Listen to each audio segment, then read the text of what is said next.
বাদী মুসলমানরা বলছে আমাদেরকে টাইট দিতে গিয়ে হিন্দুরাই বিপদে পড়ে গেছে। যেমন গরু কুরবানিতে বিক্রি হচ্ছে না, সেটা হিন্দুদের সমস্যা হয়ে যাচ্ছে। রাস্তাতে নামাজ পড়তে দেবে না, তো আমরা দুর্গাপূজায় ওদেরকে প্যান্ডেল করতে দেবো না। আমাদেরকে মাইকে আজান দিতে দেবে না, তো ওদের কীর্তন ভজন বা দুর্গাপূজায় কোনো উৎসবে যে গান বাজে সেগুলো করতে দেবো না। কি বললেন?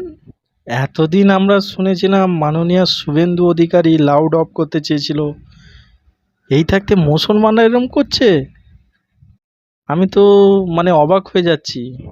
তাহলে শুভেন্দু অধিকারী লাউড অফ করতে চায়নি, মুসলমানরা অফ করতে চাইছে। মুসলমানের কোন সরকার আছে বলো দেখিন যে এরম অফ করতে চাইছে? শুভেন্দু অধিকারী হিন্দুত্বের সরকার থাকতেও আপনাদের ঘরে মুসলমানরা কে বলছে যে লাউড অফ করতে? খালি ভণ্ডামি চালু করেছেন। মাননীয় শুভেন্দু অধিকারী তো বলছে লাউড অফ তো সব জায়গায় অফ। পুলিশগুলো কিরকম ধরছে, বক্সগুলো তুলে নিয়ে যাচ্ছে, দেখতে পাচ্ছেন না?